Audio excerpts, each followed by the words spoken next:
All right. And of course, we're gonna do some editing later on as well. All right. So before we go ahead to our presentation, I would also like to know who in our audience. Now we have 57 people. We kind of opened this workshop as a public meeting. So anyone interested to this subject, this meeting, they are welcome to register and join us today.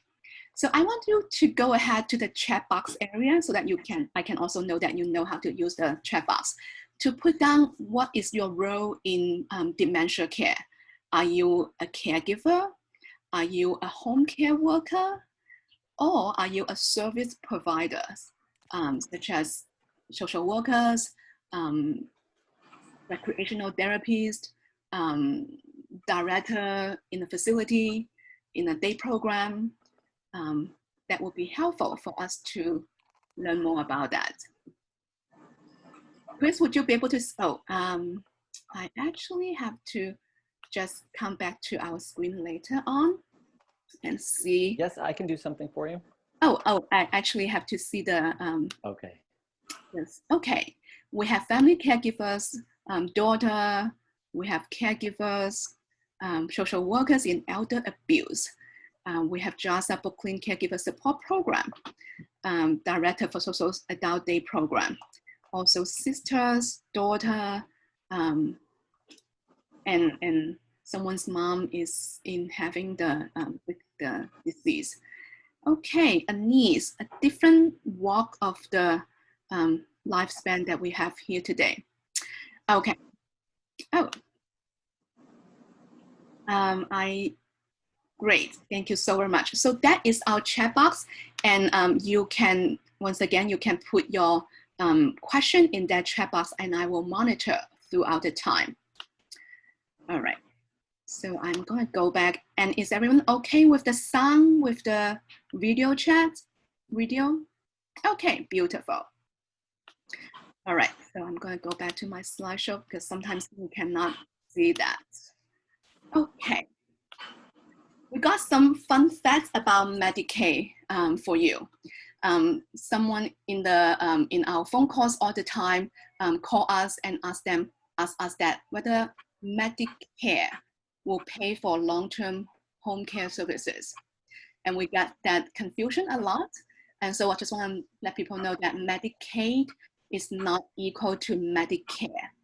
Well, Medicare is something that you got when you turn 65 years old or when you have a disability, and that will provide different kind of medical assistance, including short-term or acute home care assistance. But when we talk about long-term home care support, which tend to be more than 120 days, that will not come from Medicare.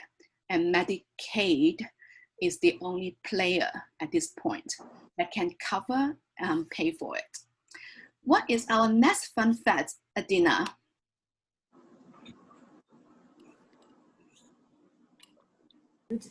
Hello. So our next fun fact about Medicaid is that it is actually funded through a variety of sources. So you have 50% of Medicaid is funded from the federal government, but 25% is funded from the state and 25% is funded from the city. And it will vary state by state in terms of how things are covered and what's covered. We were just talking, Serena and I were just talking, and there is a big difference between what you will get in New York and what you will get in New Jersey and what you will get in Florida. So it is important to keep that in mind as well. It's also important to keep in mind that if a person is transferring from different states, they will probably have to reapply for Medicaid in the state that they are going to. Great, thank you so much, Adina. All right, so we're gonna go into our 4 different categories that we want to cover for today's presentation. We understand that Medicaid is quite a complicated system. And different point that you enter to this system, you will have different information. And this system is not always stay the same. And in fact, we're going to meet our new change in the upcoming few months. If it's not October, then it will be early next year. And so we want to provide our caregivers, our dementia community, more information, how to understand the system more, and what option and what tools you can use in this system.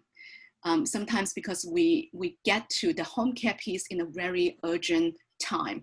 Maybe our loved one have a fall and they return back from home from the hospital, and now they're considering long-term support. And that is also their first time learning about Medicaid. While that is helpful to learning it, but there's more information.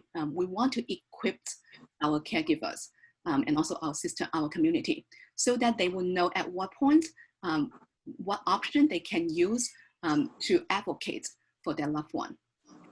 And the first thing we want to touch on is something called immediate need personal care, or CDPAP. Now, this is something that not so many people learn about, even in the service provider sector. It is not something we often hear about. So we're going to bring that up as the first one that we want to highlight, and how that can be helpful when our family members, our service members would like to learn more about that. So usually when we started to get into the Medicaid home care, we have learned that the system often takes 3 to 4 months before actual enrolling into a plan and getting home care to start. Now imagine 3 to 4 months when you really need something to start in 2 weeks, or even 1 week, or even in a few days to have that service, so that perhaps the daughter can go back to work, other family members can do something on their health care issues. And so 3 to 4 months seems not something quite practical and quite helpful in a sense. So what Medicaid has been trying to facilitate the system is that they want to start something called immediate need personal care process. And that service has just started introduced in about 5 years ago. So I want to help you to get a sense of what Medicaid regular process look like. So in that 3 to 4 months process, it takes at least 6 weeks, 30 to 45 days to get Medicaid application to be processed. So let's say today I completed my Medicaid application and I submitted to the Medicaid office, and you won't get a result immediately. You may have to wait 30 to 45 days and even 6 weeks, providing that you don't have much complicated cases and you don't have to return back more application or more documents. And the next step in this regular wait time is that you have to schedule a conflict-free assessment by the New York Medicaid choice. And it tends to take about 2 weeks if everything's worked out. So that is the second step. And then after that, if you got a green light from this assessment, you have about 2 to 3 weeks to wait until you can get an MLTC plan to schedule a nurse come out to do an assessment. So MLTC stands for Managed Long-Term Care Services. Right now it's in the Medicaid system in New York State. They are the managed entity to help our members with the long-term care services. So after the Medicaid application, after the first assessment, you also have to get a second assessment. And that second assessment is come through MLTC plans. In New York State right now, we have about 20 something plans for you to choose from.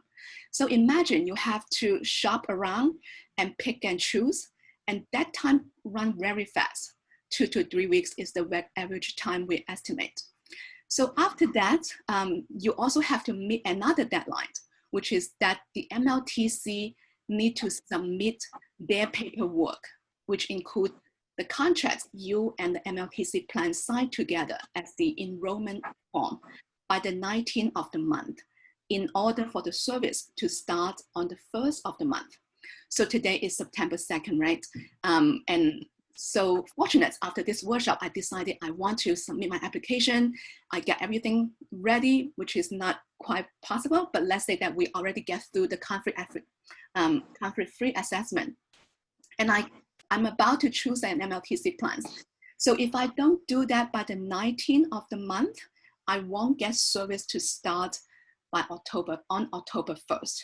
It will start on the next month, which is November 1st.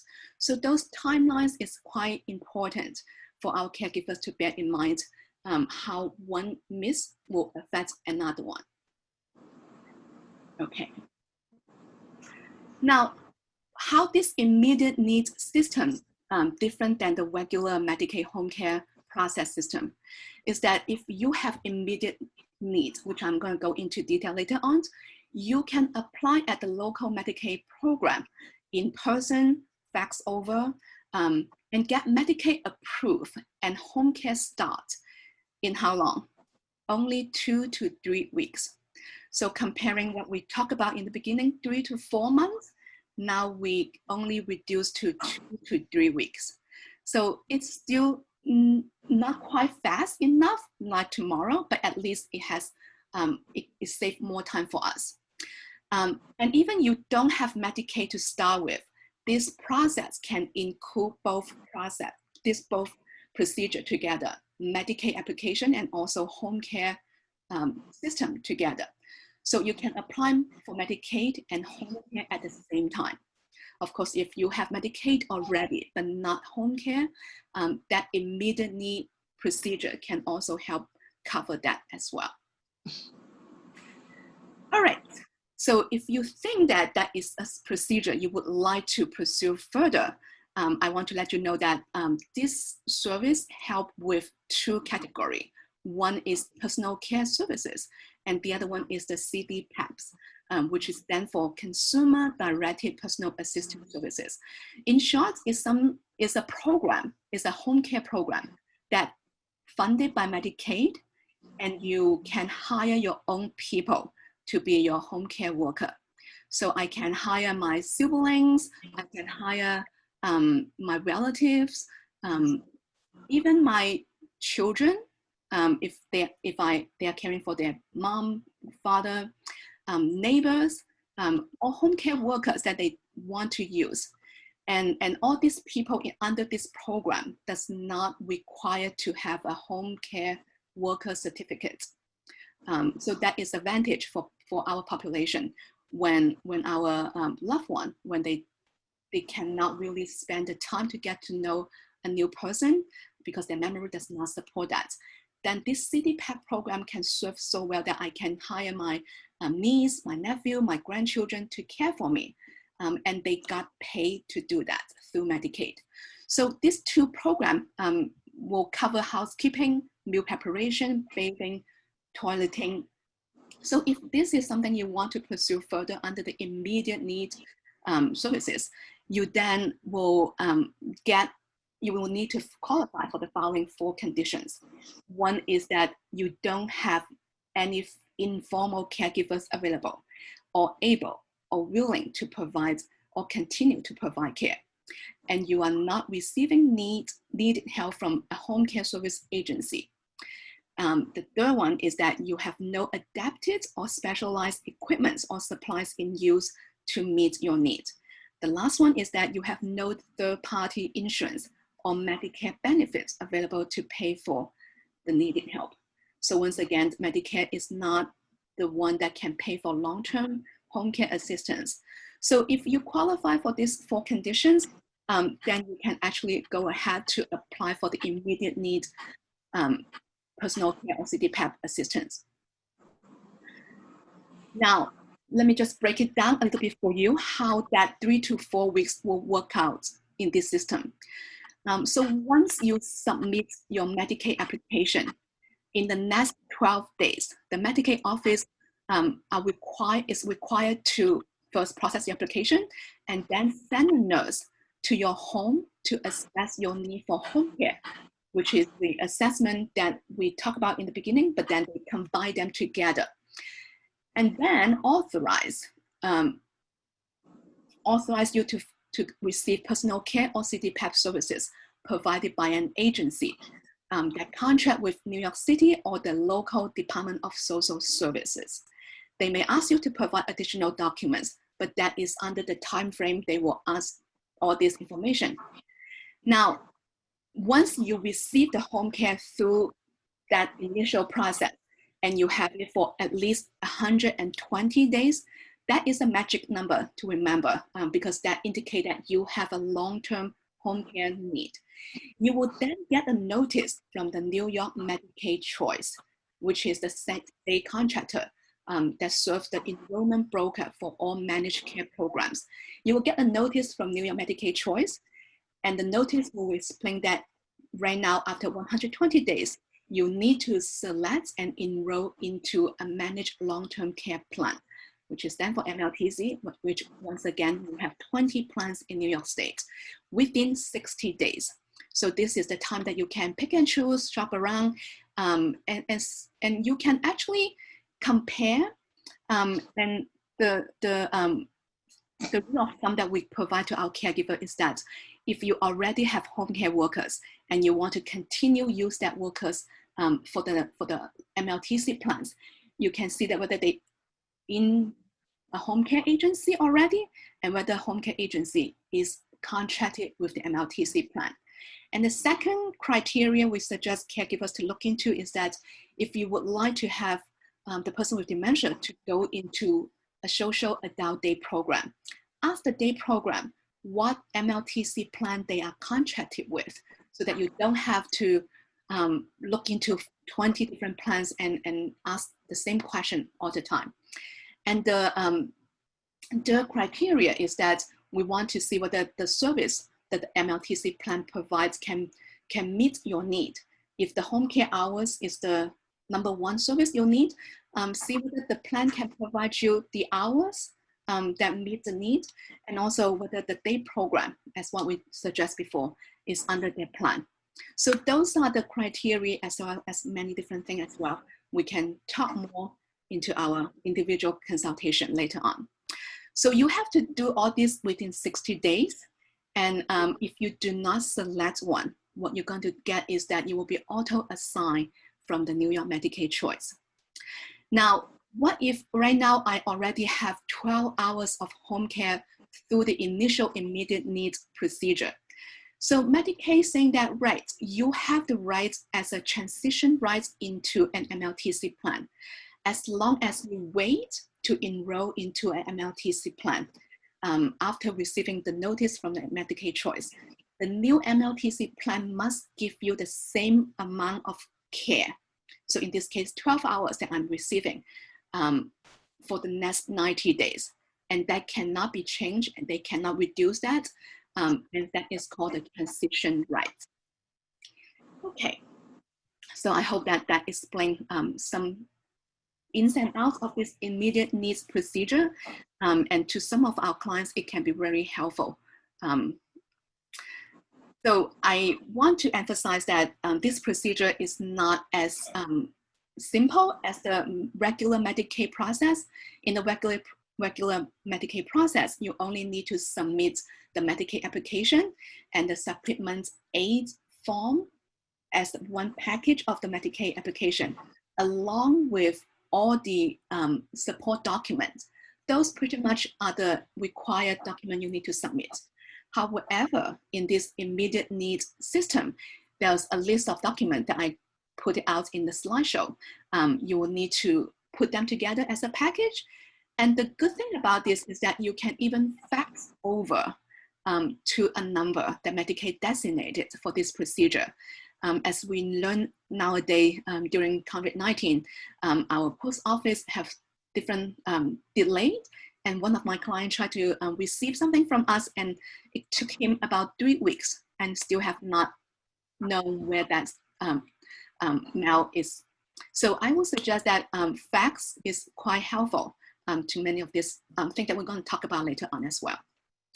All right, so I'm not going to go into detail, but this will be in our resource guide for you to refer back to as many times as you want.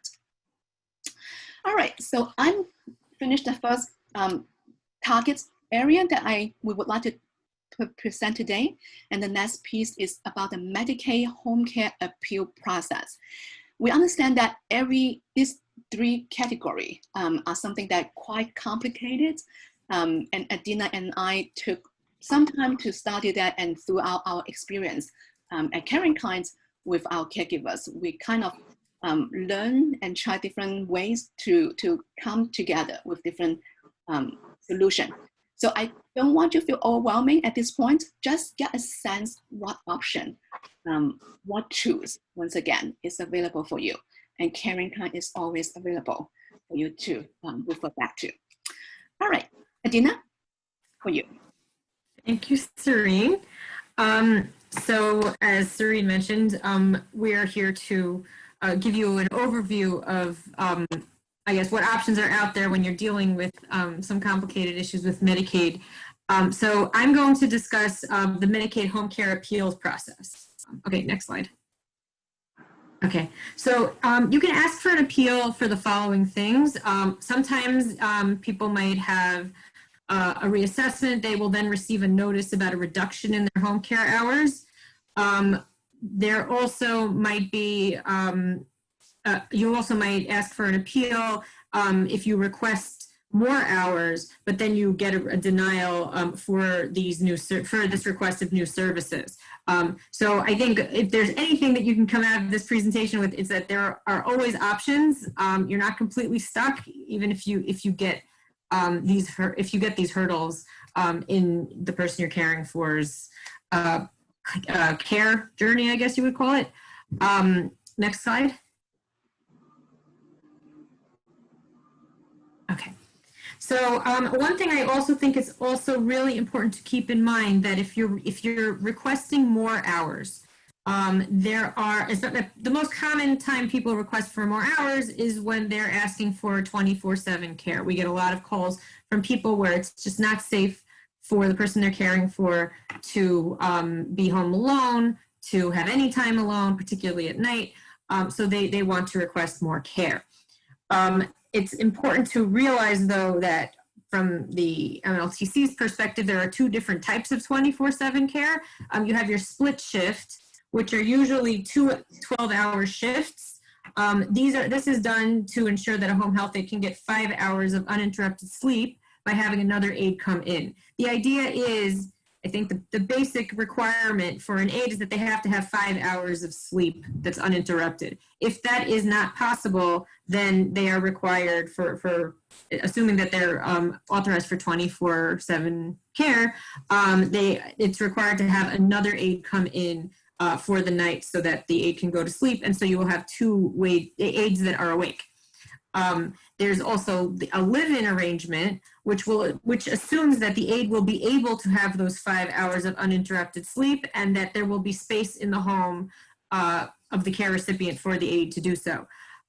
This assumes that the person does not need somebody awake at night, and it can basically have the same person for a large chunk of hours without having to have additional coverage. Next slide. So when if you want to request new services, you need to make a service authorization request. The easiest time to do this is at a 6-month in-home reassessment.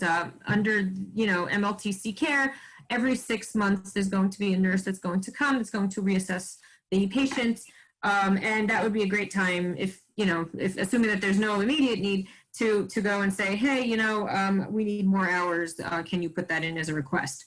But it can also be done any other time by providing a request in writing. You can fax it, email, or certify mail to member services or the person you're caring for's care manager. It will have the actual contact information for where to do that in the member handbook of your particular plan, and it'll be in the utilization review section. You also will want to provide a doctor's letter to show medical necessity. It is important, if it is urgent, make sure to specify that it's urgent and it needs to be expedited, because there are considerations with that.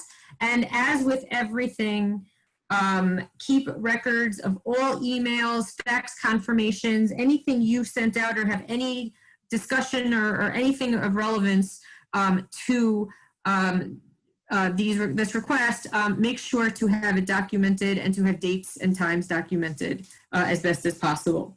That's why a lot of times emailing, faxing, doing things that are not oral are good because it will show concretely that this was done. If you do have a phone conversation with somebody, either follow it up with an email request, with an email to document that you had it at that particular time, or do something to make sure that it is in writing that you have had that conversation. Next slide. So for the appeals process, okay, so let's start with denial appeals and service requests. You put, even if you put in the request for more services or for more hours, you will receive something called an initial adverse determination notice, otherwise known as an IAD.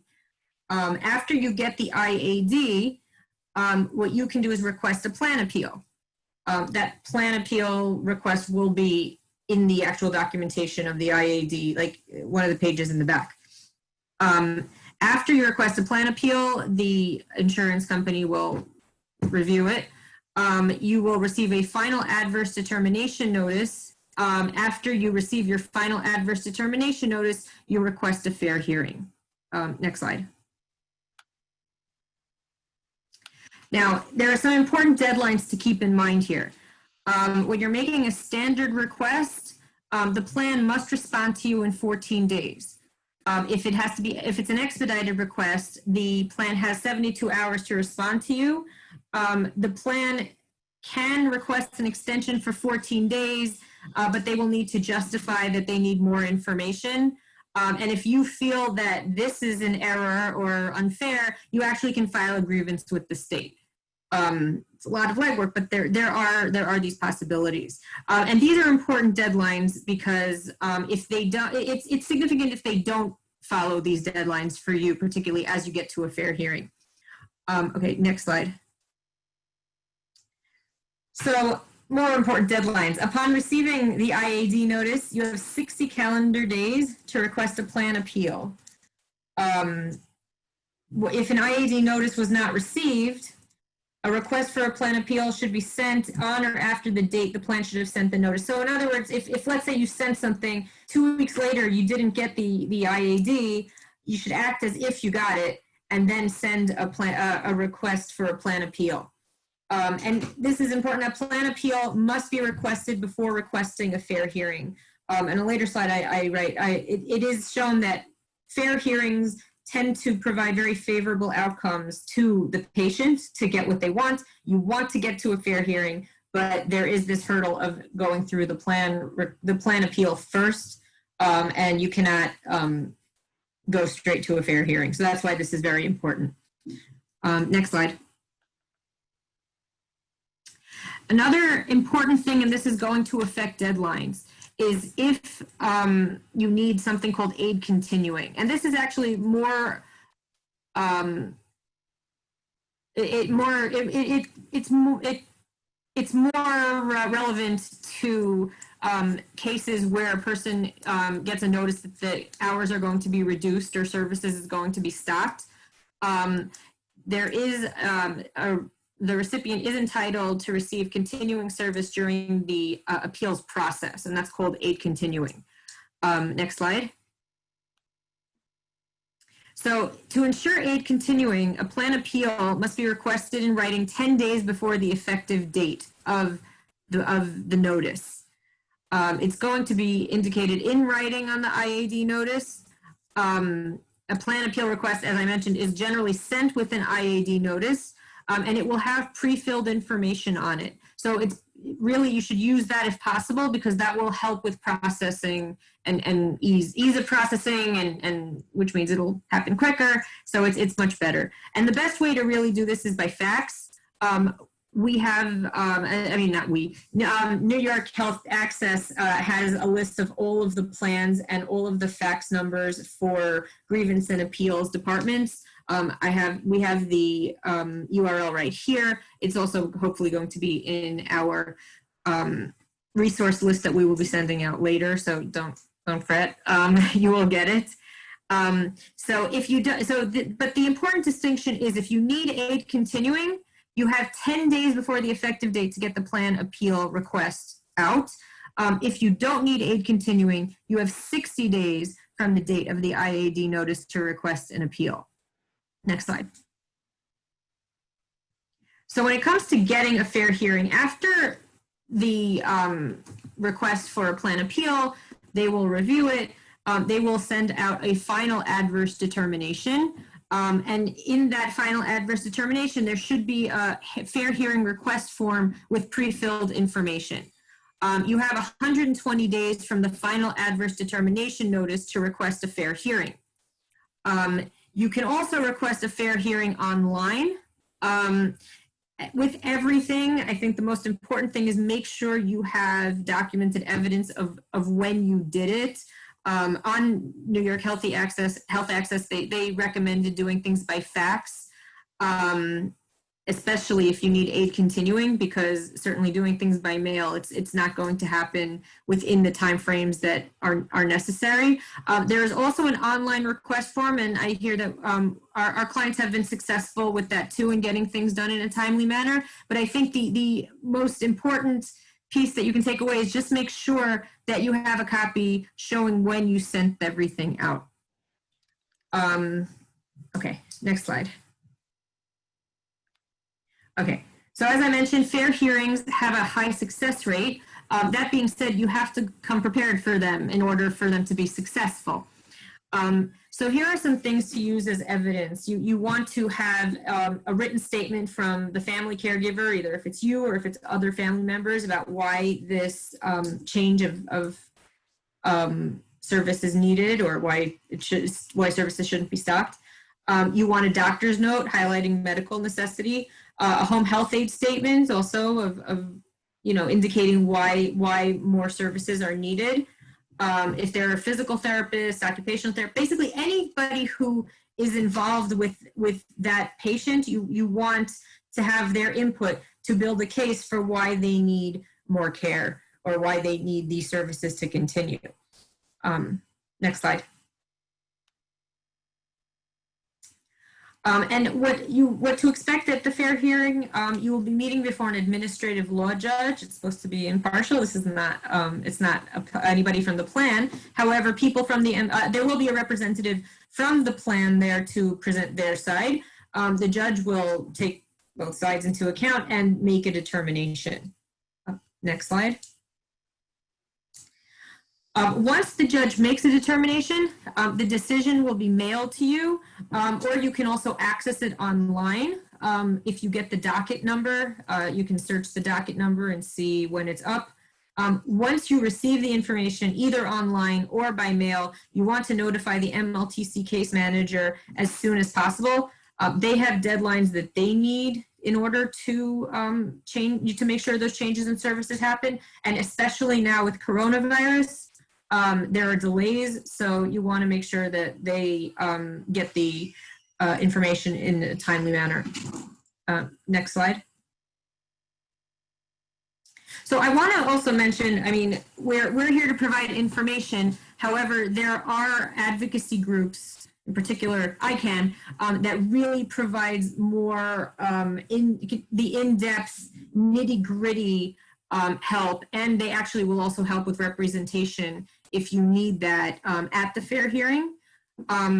They are a network of pro bono legal services throughout the state. They are actually the certified ombudsman program for Medicaid long-term care, and they are a really wonderful resource. So this will also be included in our resource list, but I always recommend to people, if they need more hours or if they need to fight anything when it comes to Medicaid home care, they should call ICANN, and ICANN will help them with advocating for them. Next slide. Okay, and with that, I will go into another Medicaid program, which I think is important for people to know about, and a lot of people don't know about it. So most of the time when we're talking about Medicaid home care, we're talking about managed long-term care programs, MLTCs. There is also a program called NHTD, which is Nursing Home Transition and Diversion Program. Next slide. So, as I mentioned, it's the most commonly, MLTC is the most commonly used Medicaid program. In this program, it is difficult to acquire 24/7 care, although it has been done a lot of times through fair hearings.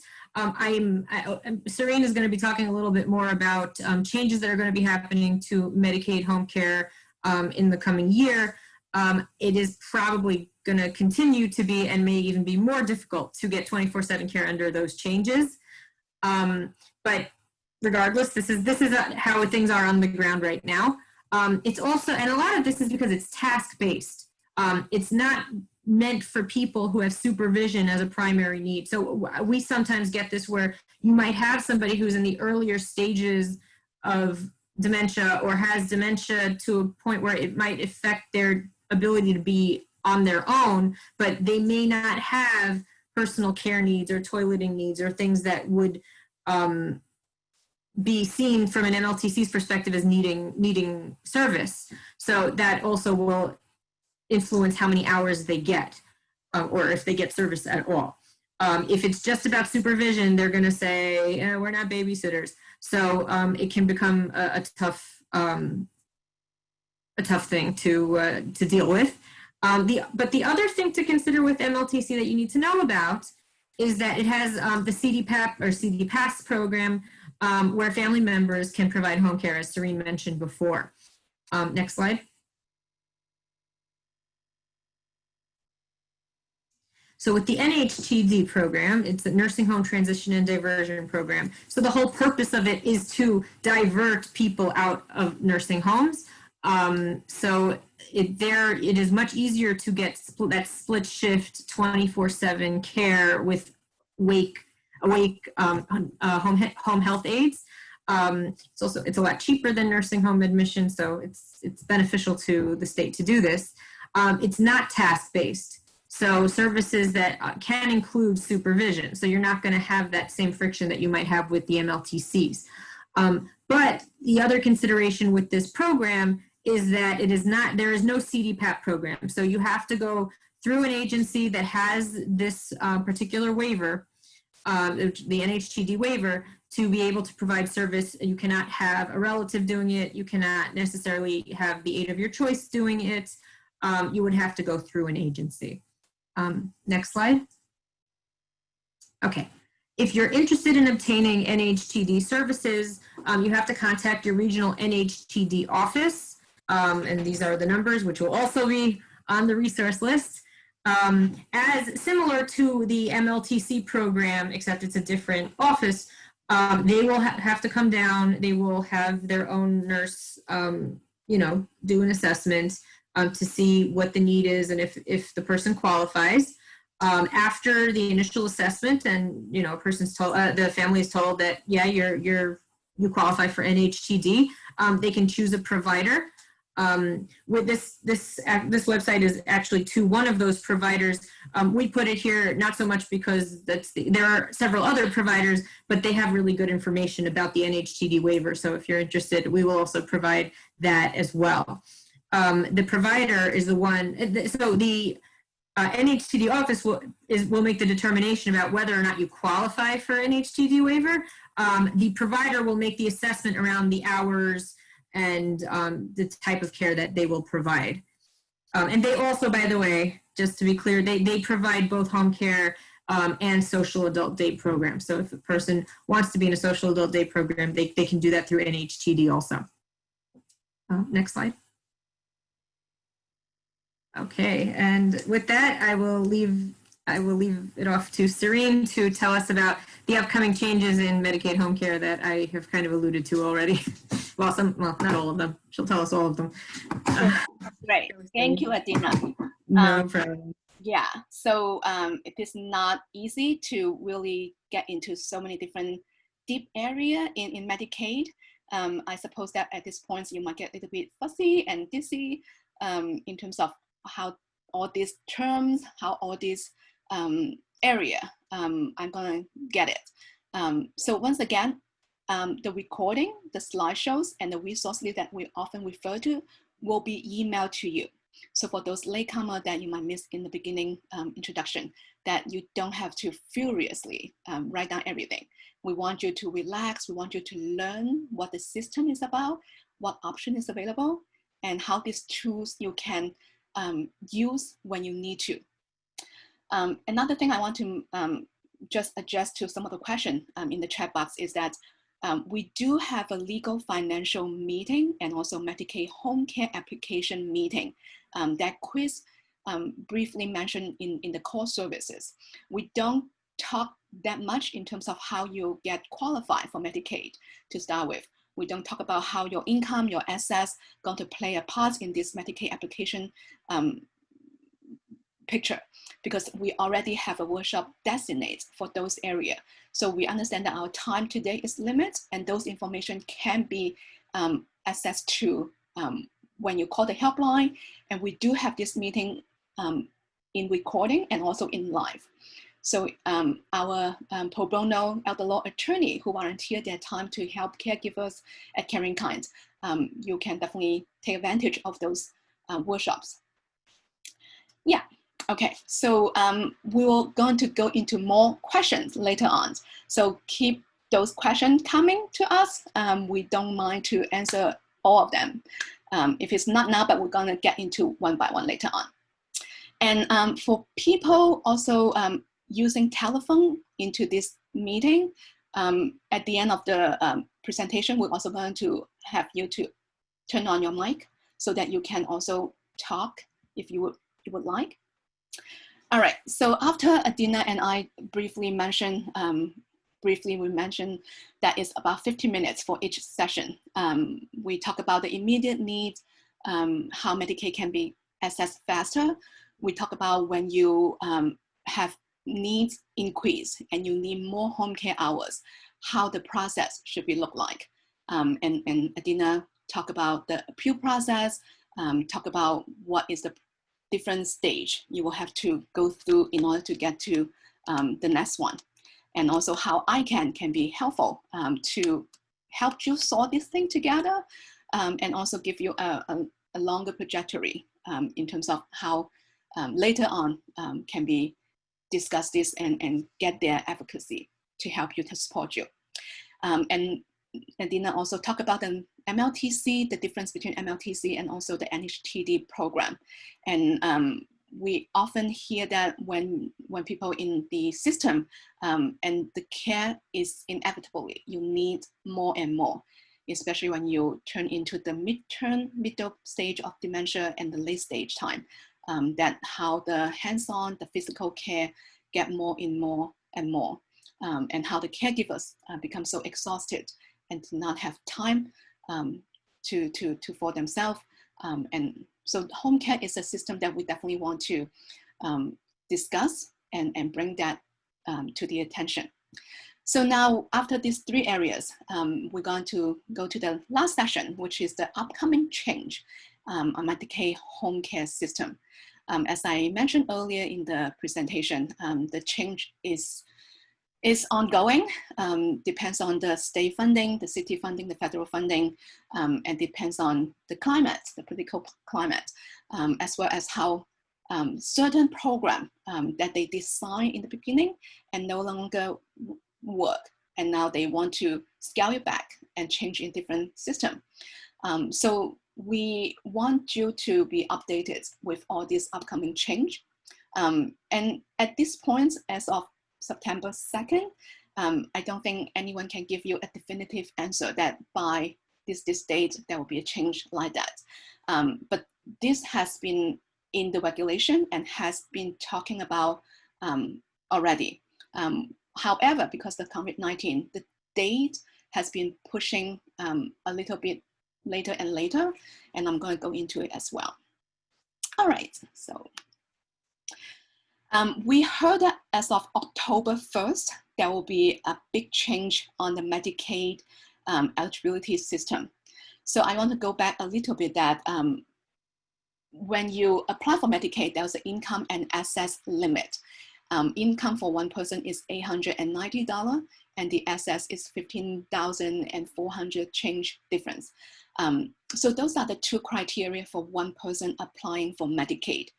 In the past many years, there's no penalty in the sense that if my assets is over the limit, I can transfer portion of the assets to eligible recipients, maybe my spouse, maybe put into an irrevocable trust, or I can use the excess money to purchase a prepaid funeral arrangement.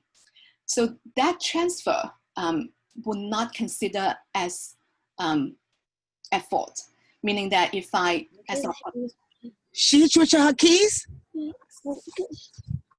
all right. It wasn't that bad. All right, so maybe there's some phone call system people that need to talk and they don't know how to mute it. All right, so let me go back. As of, so if today, September 2nd, I realize that I need to transfer, I'm going to apply for Medicaid, and I realize that my assets is over the limit. I have literally $10,000 over the limit. And Medicaid saying that, yes, you can transfer that assets to eligible resource, to eligible entity, and it won't get into any penalty to have Medicaid to pay for the home care services. And you may have heard in the past that if I try to apply for Medicaid and I transfer my assets in the past 5 years and I won't be eligible for Medicaid. That is true, but that doesn't apply to community Medicaid. It only applies to nursing home Medicaid.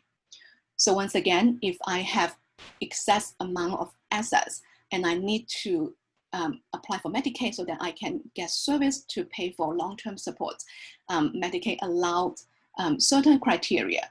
And for nursing home, there's a 5 years look back that if in the 5 years period time, you transfer out those assets, you won't be qualified to get Medicaid to pay for a certain amount of time of assistance. Now that is for nursing home, 5 years look back. When we talk about community Medicaid, that is not in the horizon. There's no 5 years look back. If I transfer today, September 2nd, on October 1st, I am eligible to apply for Medicaid, giving my assets and income under the limit. However, the change that coming up, previously mentioned is October 1st. Now they push it out a little bit to January 2nd. That as we learned as of July 2020, that if the transfer assets happen in the past 30 months, which equal to 2.5 years, then there will be a penalty imposed in that application. Okay. Now, how that look back period is going to apply to the service that we discussed. Those services include the home health care services, private duty nursing services, personal care services, which likely include CDPAP, as well as assisted living program services, like people living in an assisted program. Now, DOH may designate others later on by regulations. Now, since MLTC, the one that we talk about so many times already, the system deliver all these 4 services, presumably the look back will apply to MLTC enrollment. Now, as of April, the look back period will not impose in the following 3 waiver program: OPWDD, which is for the Office for People with Disability, TWI, Traumatic Brain Injury, and also what Adina referred to earlier, the NHTD program, Nursing Home Transition and Diversion Program. Yeah, so those are not being effective if there's a transfer of assets happen in the past 30 months.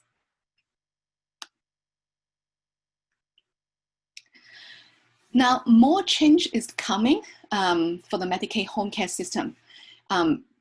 When we talk about more, you will notice that the assessment will be different coming up. So that raising the bar of who gonna get personal care or CDPAP. The second thing we realize that is treating physician's role in prescribing personal care or CDPAP is going to be replaced. In the past, if you need personal assistance, you could go to the doctor, your family doctor, and have them to complete the M11Q form. And that can be helpful to determine the applicant's need for medical, on their medical care.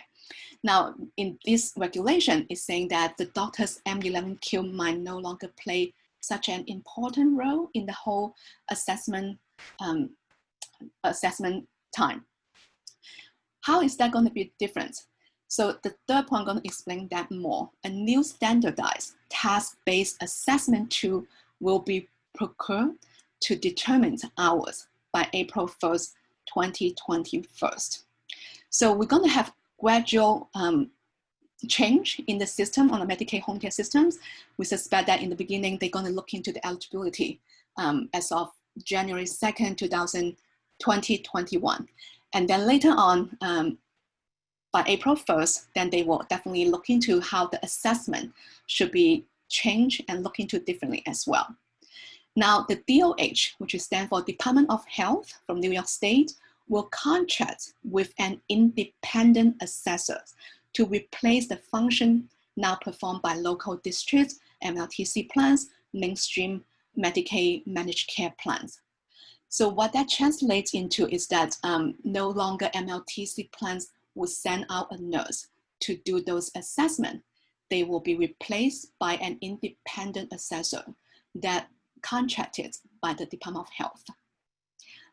Some good thing about that is that they might be unbiased, into the whole system, that this not going to sign with MLTC, but they know more about, they're going to look into the whole system and see what will be the much beneficial to the applicant. An extra review on high-hour consumers and to consider whether capable of safely living in the community will be the case. So what that means is that when consumers that getting more home care hours, most likely 12, 15, or up to 24/7, those are the cases we're going to get extra review and to look into whether they are still capable to live in the community safely. In other words, they might suggest at that point to tap into the nursing home system, since they have such high need. Maybe they won't perform so well in the community. And so the next option is to suggest nursing home. So for that option, our suggestion is that is the family member still will be the one to decide what is the best for the person with dementia. And so there's a lot of discussion that will be helpful we can conduct individually. So Karen Kime, Adina, myself, and other social workers will more than happy to talk to you over the phone, or when our office fully open, we can sit down in our office to talk more about that individually. All right, so far all the 4 areas that we cover, let me see the time. Okay, still good. We learn all this material, as I mentioned earlier, is through the ongoing consultation we have our caregivers. Some of them we actually have to advocate for them to go for the fair hearing. And we definitely have success story that people gone through all these steps and eventually see the judge and present their evidence, and they can win the case for the desirable hours. And clients actually got to 24/7 split shift under MLTC. Now, we also consult the New York Health Access, which we listed their website here as well. And the New York Health Access complies with several legal assistance groups, including NILAC, Legal Aid, and also many different organizations that so kindly provide their knowledge to that database. I suggest that if you would like to dig deeper into all this knowledge, that is a great place to go into. However, I feel like their perspective is to help service provider to learn more about the system. So it might not be so easy to navigate for family caregivers. And also we listed Platinum Home Health Care Services because they actually do a really nice thing on their website, how the NHTD program being talked about and go into detail. So that is one of the service provider out of the 20 we talked about earlier that provide the NHTD services. And myself and Adina and other social workers are more than happy to discuss that with you step by step as well. All right, so I feel like that we have been talking a lot. I feel like we might want to give everyone a break. So Adina and I'm going to look into the question, Q&A time going on next. We're going to look into the chat room and Chris will be bring back to talk about what upcoming workshops and helpful information that you may not want to miss. Chris, are you with us now? Yes, I am. Beautiful. I will see you guys in 5 minutes. All right, now you can talk now. Oh, right now you want me to talk? Yes, yes, you can take over the sharing about the resource, and Adina and I are going to look into the chat. Oh, okay, great. So, so I'm going to give you a general. I'm going to give you guys a general guide to resources. Is that right, Serene? That's right. And well, in greater detail than what I did just a half an hour ago.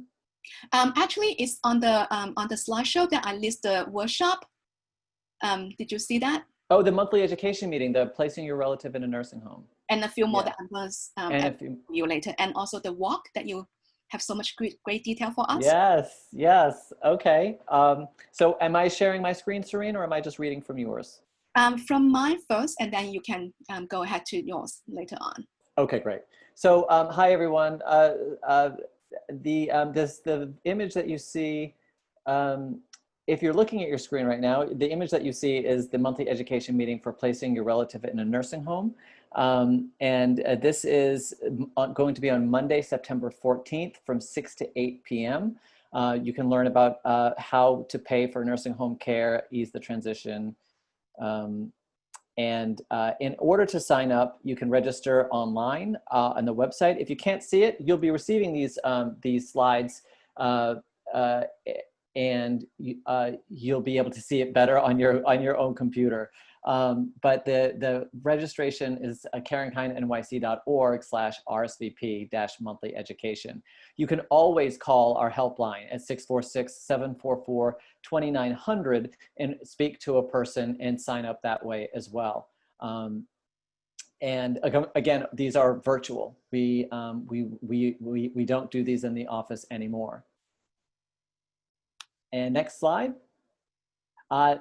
The Lorraine Hallis lecture. So this is not so much education and training as it is a lecture by an author of a new book called Creative Care. And the subheading is, if you can't read it, Transforming How We View Dementia Care. This is this lecture will be on September 16th from 1:30 to 2:30 in the afternoon.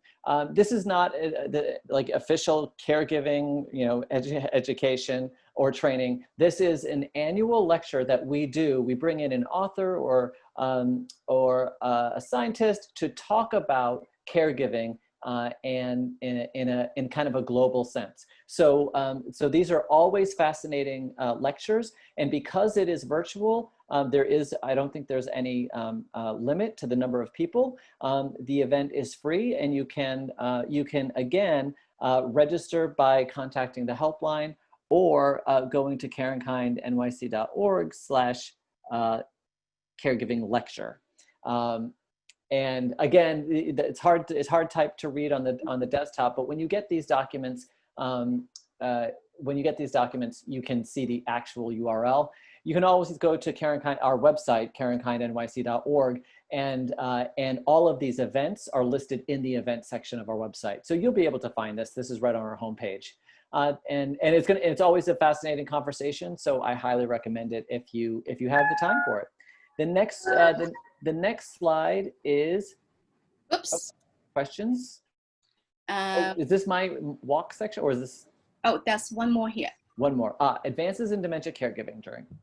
So this is a free webinar called Advances in Dementia Caregiving during COVID-19. This is Thursday, September 10th from 2 to 4, and it's a free webinar. We're covering technology, learning to live with loss, and current caregiver research and support services. And this is being done by experts in the field of Alzheimer's disease with our partners, NYU Langone and others like Weill Cornell and Circle of Care. This is and you can also register on our by calling our helpline 646-744-2900. This event is also on our homepage, so go ahead and go to our homepage and you'll find this event as well. Okay, Chris, you can share about the walk as well. Oh, okay, great, thanks. I am going to share my screen real quickly and talk about the walk. You could probably tell that I'm usually not in the education meetings, but I am today, and I'm here to talk to you guys about, I will talk about the walk. The walk is Karen Kind's largest community fundraising event of the year. And I'm sure you've all heard of walks before. A lot of organizations do them. We do it too. It's our largest event of the year. This year, of course, we can't do it. We can't all congregate together. So on Sunday, October 11th, we are going to have a whole day of activities, both online and in in real life. We are going to ask people to join us for an online ceremony in the morning, virtually. It's going to be a 25-minute program online, and then at 10:30 we're going to cut a ribbon and ask people to wear their walk shirts. If you can see mine, wear your walk shirts and walk in your community in support of Alzheimer's and dementia caregiving. And then we're going to have you come back, and from 1 to 3 o'clock, we're going to have a whole assortment of online programs to that include anything from virtual tables with our staff, virtual tables with our partners, and a caregiving and COVID-19 discussion panel, as well as that Adina Siegel will be on. And the last one is David Hyde Pierce and his Broadway friends are going to give a concert to express their gratitude and our gratitude for everyone who has raised money and walked for Karen Kind. If you want any information about the Karen Kind Walk, just go to karenkindnyc.org/walk. It's also on the homepage, and you can get all the information you need. If you want to, you can always email me or call me. My name and number is all over the walk website, so get in touch anytime, and I'm happy to give you more information about that. And fundraising is easy, and we have a whole platform that makes creating an account easy, sending a link to support your page very easy. So I know it's difficult times right now, but we ask everyone to, if they're going to walk, to please create a fundraising page, send that out to your friends, colleagues, relatives, and if people are capable of supporting with a donation to your page, we would be appreciative of that. And we hope that you can get involved in our walk that's October 11th, which is a Sunday. Okay. So that's my pitch for the walk, everyone. Serene? Great, thank you, Chris. All right, so we have the time, we are really on time for all the presentation and the target. So we can address a few questions. I want to make sure that our participants over the phone has the priority because they cannot really write down the question on the chat at this point. If you have question and you are using the phone, you can unmute yourself and share with us what you have concern about.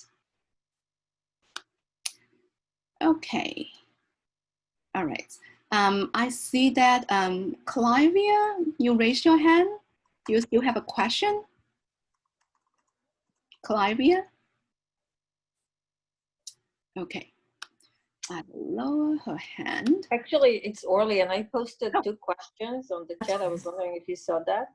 And I'm Clivia too. Oh, okay. If I might not be able to go through all the questions at this point, but if you can just quickly share with us, Adina can definitely help with that as well. Sure. Okay. Oh, go ahead. I'll wait. Oh, okay, thank you. So my question is in regard to the 2.5 years that you mentioned. Is it that they will look back at 2.5 years even if I already have Medicaid for my mom? Or it's just for new applications? These are for new applications. Okay, so if I already have Medicaid, my mom is safe. Yeah, you don't have to worry. This is really for people who are, considering applying for Medicaid. I've gone to several presentations where they would be basically saying, now is the time to apply for Medicaid, because once this happens, it's going to be, you're going to have to wait 3 years and you're going to end up having to pay. And no, but if you have Medicaid, then it will not affect existing Medicaid recipients. But at least, hopefully not. I mean, but it won't, as far as we know, it won't. But it's more for people who are going to be applying now. Or Thank you. in the next 6 months. The next one, who else was waiting? Clivia. Oh, Clivia, would you like to? Yeah, I just wanted to know, I attended a training a couple of weeks ago, and they actually mentioned that the Department of Health will have specific doctors to write letters on behalf of patients. So I just wanted to know if you can confirm that. I'll defer to Serene. So I don't know the context on that. So you're saying that the Department of Health will have doctor to write a note on the On patient? behalf of a patient requesting additional home care hours. Right. So that is what we referred to earlier, that right now the Department of Health will hire their own contractive assessment person to do that Okay. hours determination. All right then. Great. Thank you. So let's go to the chat box for now. We have a question in terms of a little bit confusion between CDPAP and the Medicaid home care program. So CDPAP actually is paid by Medicaid in a sense that you first have to get Medicaid approved for your eligibility to get the service. And then you decide whether you want to get home care service through either a home care agency, which they will send an aide to your house, or you can select the CDPAP program, which you can hire your own persons. So you still have to go through the first step, which is get Medicaid approved, and then select which option you would like. Okay. I see Michelle has her hand raised. Okay, go ahead.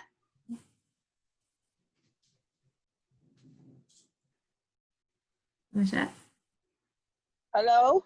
Oh, hi. Hi, can you hear me? Yes. Oh, okay, thank you. My question is, if you have someone who has dementia and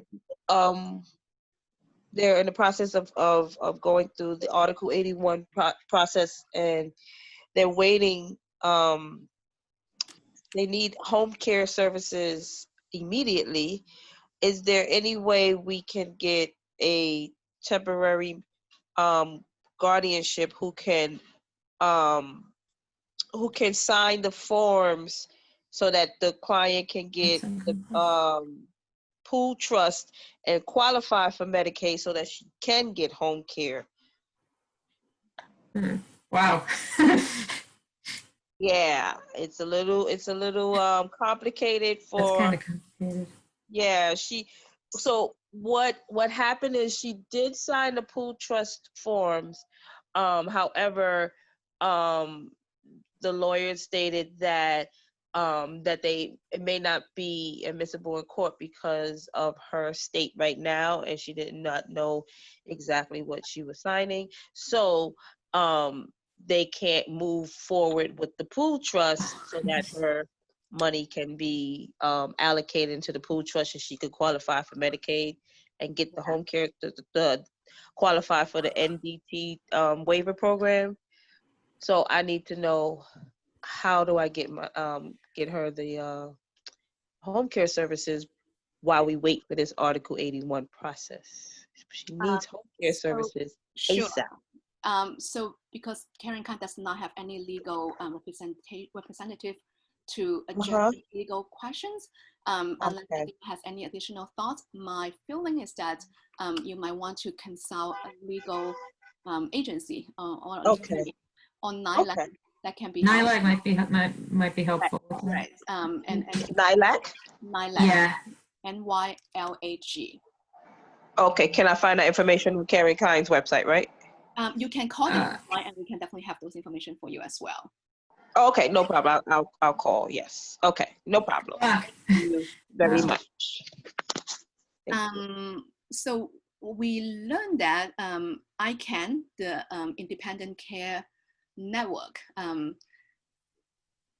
one attendee mentioned that they cannot represent at the fair hearings because due to the state regulations. So that could be the conflict of interest, but we do have NILAC, which is also part of ICANN, to help with those representation at court. So I definitely want to explore that further.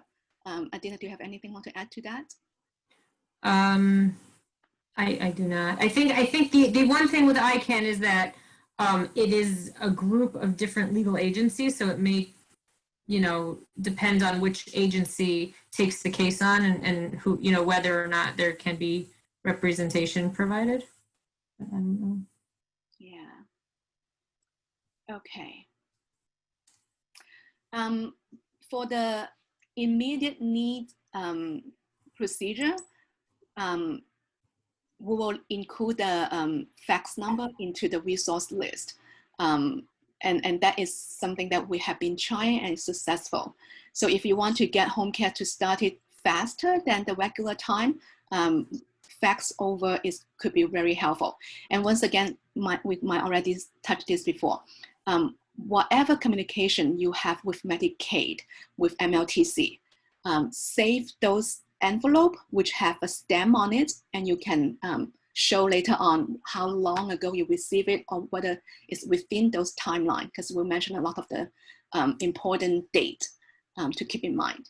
And so fax is also helpful, as Adina mentioned, that you got a receipt, you got confirmation of that fax.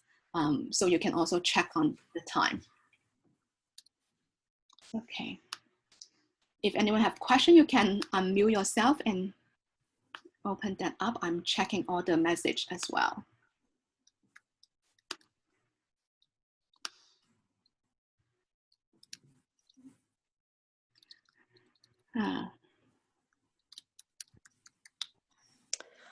Can you hear me? Yes. Okay, so when you talked about the 2 year and the 5 year, I was a little bit confused because to me, it sounded as if the 2 year were for people who were like in an assisted living situation and that they could have resources but still apply for Medicaid. Is that true? People in assisted living, if they have resources, they can apply for Medicaid, or they have to use their resources up first? Adina? Yeah. I believe it's well with assisted living it would is this an assisted living that accepts Medicaid? Yes. Okay. I think unless those resources are put in in irrevocable asset trusts, they would not be eligible for Medicaid until it was below or at the limit, the Medicaid limit, which is about like I think what around 15,500. Okay. 15,500. Okay. Yeah, but there are legal ways to deal with excess assets, but those are, you really have to consult a lawyer for that. Right. An elder attorney lawyer, somebody who specializes. Yes. Yeah. Thank you. No problem. There's a question on the chat box that someone is transitioned from MLTC to an NHTD waiver program, and they have 24/7 CPAP aid. They were informed that as of September 1st, the service will start. And so they disenroll from the MLTC on August 31st. Now the service actually has not started and is still in process. And so they are paying out of pocket every day for $400, which is really expensive, as we all know. Yeah, so my feeling is that you will, now first of all, Medicaid actually can retroactive the past 3 months medical expense to pay for it. So that's one thing you can keep in mind with all these bills, these expense. Secondly, I definitely want to encourage you to look into some advocacy from NILAC as well, because they will advise you more in terms legally what option you have. And once again, when we look back on this situation, it's always helpful to bear in mind that once you don't disenroll from MLTC until you get a firm start, the service starts from the NHTD program, because we understand that there's a gap and the service can be expensive. Adina, do you have anything more to add to that? I do. I mean, I'm not sure if it would help in this particular situation, but I do think it's important for everybody to realize that there are programs in the city to help with what's called respite care. And respite care is where there is a short-term home health aid need. They are funded through Department for the Aging and through Department of Health. There are two different programs. And I highly suggest, like, if you are in the process of applying for Medicaid or changing waivers or things like that, you might want to look into that. I would suggest calling 311 to get to your local caregiver program, and you can ask for your local caregiver program because it varies by district. But I think that is a resource. They're not going to necessarily give you $400 a day for a week, but from what I've heard, it varies program to program, but as long as they know it's a short-term need, they might be able to provide a little bit more, but it's usually around 120 hours. So it's something to look into and explore more if you are in situations where you need a short-term home health aid because you're in between plans or because something happened or you're waiting to hear back from Medicaid. Right. Great. Yeah. So once again, for the MLTC and NHTD program, you won't disenroll from MLTC until you get a firm confirmation from NHTD. And even you applying for NHTD, you won't lose your service from MLTC. They are both funded by Medicaid. So you can only pick and choose one, but you won't lose the service if you're applying for another one. As long as you sign the enrollment paper, then it's the confirmed decision for that particular program. All right. So I noticed that we have passed 3:30. I feel like we have a few more questions here. If you have to leave, feel free to do so, but we want to thank you so much for joining us today. And Adina and I can stay a little bit more time to answer a few more questions.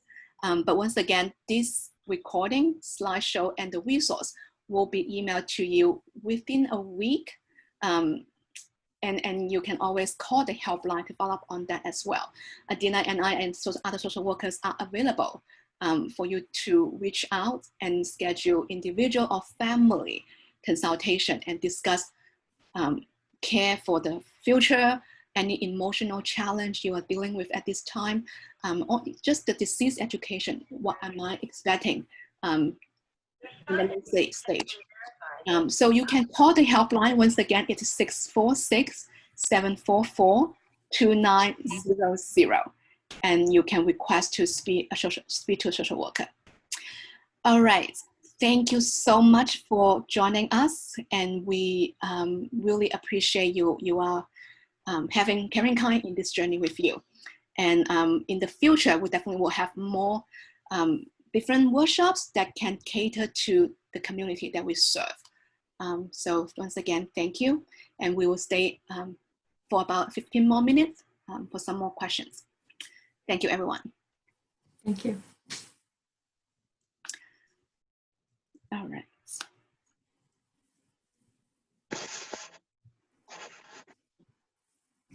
Yes, you can talk to us offline. Okay. Hi, Serene. Yes, Diane. Hi. I have one question in the chat. You have mentioned that some of the resources when individuals were looking at transferring assets could be used for prepaid funeral expenses. Will there be additional information in the resource guide that you're given to us about how folks can access that information? Or is it just Sure. prepaid funeral expenses? Yeah, so that is the access Medicaid saying that is an exempted access. So it will not be counted as the 15,500 and some change as the Medicaid eligibility. So in the legal financial meeting, we have 3 times a month. We will talk about more on that piece. And Adina, do you have anything more to add to it? Well, I believe it, and right now anybody can go and what people generally will do is go to a funeral home and purchase a prepaid funeral trust. And I believe you just need the documentation for it to send to Medicaid to show that that it was done and that it's a funeral expense, and so it should not be counted towards the spend down. That's what I know. I don't know of any like special anything more special to do with that. But I agree that that would be a question to bring up at one of our legal and financial seminars. Okay, thank you. Sure. There's a question on the chat box that the change that we discussed today is for New York State or for the federal? State. Oh. Yes. Yeah, So this came from Albany. we only talk about New York State specific Medicaid. As Adina mentioned, Medicaid, for the fun fact that Medicaid is state specific. So we don't know other states change. And because it's funded by federal, by state, and also by city. And so we have our own change to manage. Okay.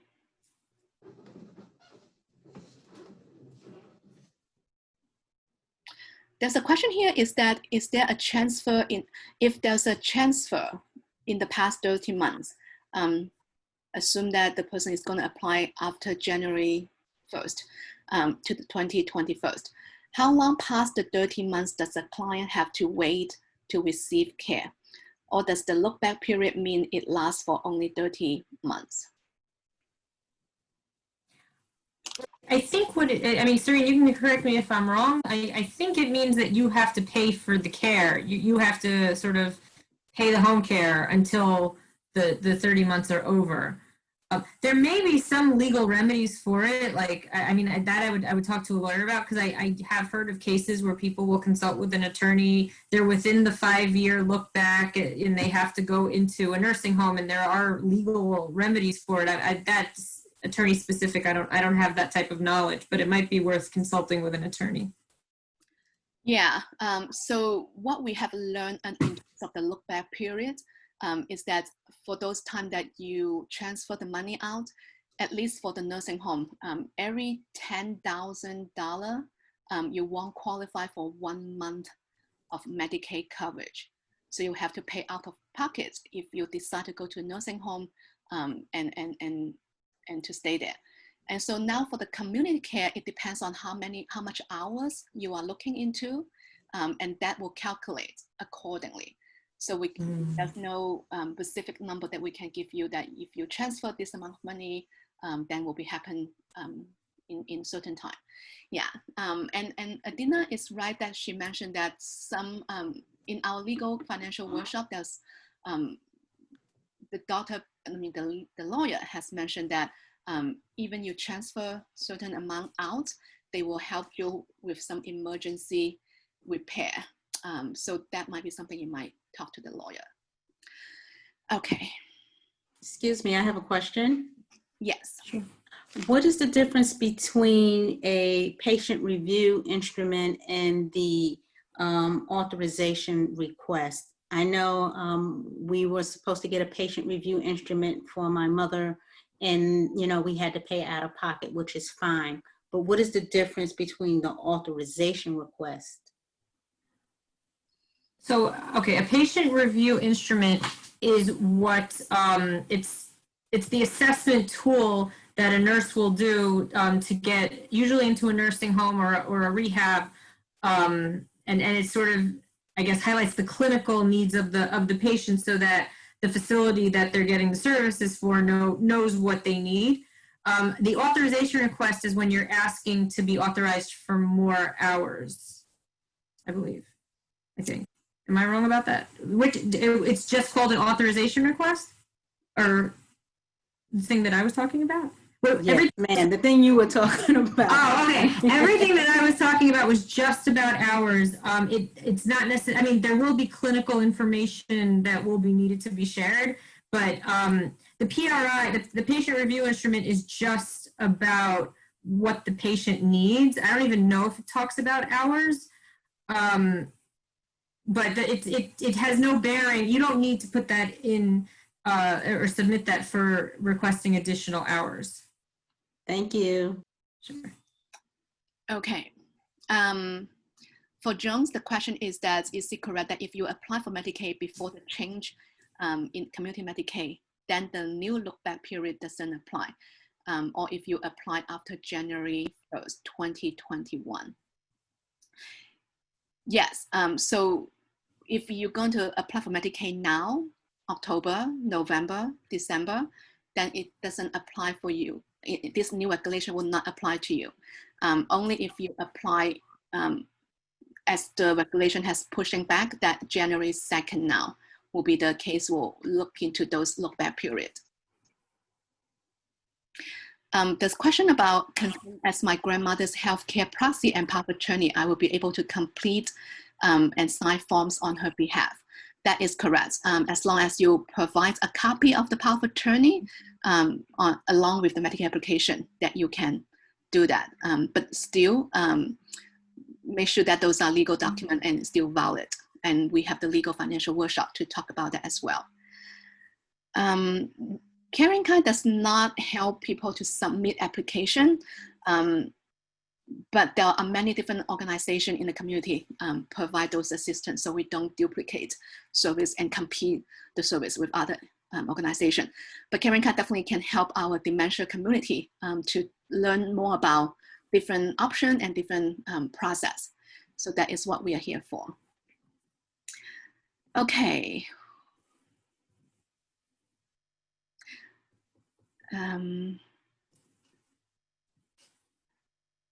Okay.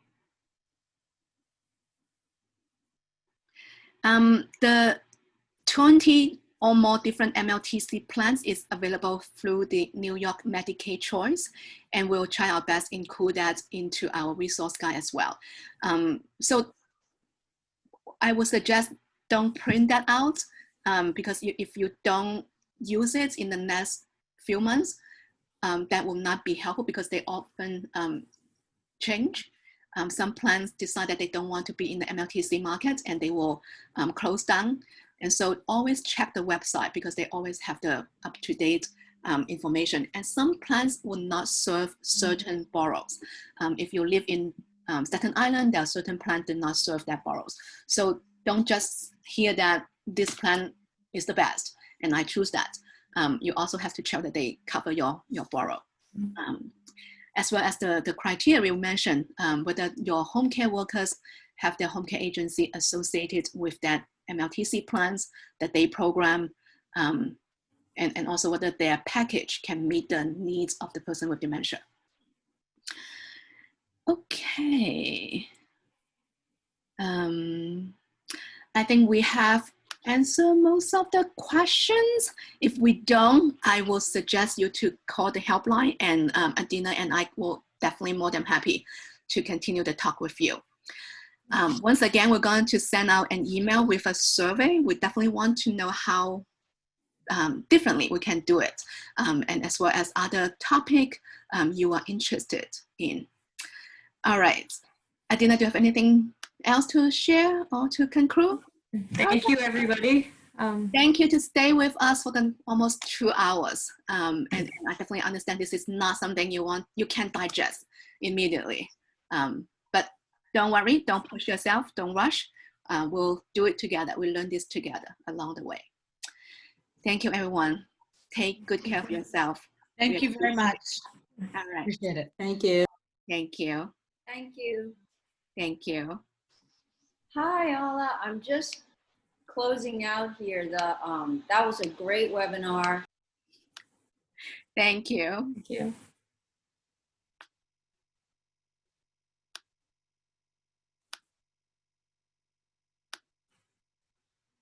I have a quick question for Adina, if she's still on. Sure, Alma. Thank you so much. So my mom is actually Jewish, and we are struggling to find aides to speak Hebrew. Do you have any knowledge about that by any chance? I might. If you know what, if you give me a call, or yeah, or actually, I could even email you because I think we have your email from your Yes. registration for this. You I can send you. I know we have in our we have a resource list, and I know we have some that say that they have aides who speak Hebrew. Oh, okay. Where does your mother live? So that's the thing. My mom lives in Long Island. Okay. Oh, okay. So I may have to do a little more research. I know. I'm sure that you can. The other consideration is looking at like CDPAP, and if you know somebody, or somebody knows somebody who speaks Hebrew. Yeah. But I think I should be able to find something. In Nassau or in Suffolk? Nassau. Okay, yeah, I should be able to find. And also keep in mind that unfortunately your email server filters out my emails, so I will not be able to reply to you, but I will be able to receive emails from you. Oh, okay. Well, also on my email, it has my phone number, so you can contact me by phone also. Okay, great. Thank you so much. No problem. Goodbye. All right, because we have another meeting to go to, I have to close it down now. Thank you, everyone, once again. Marathon Love to meetings. have you.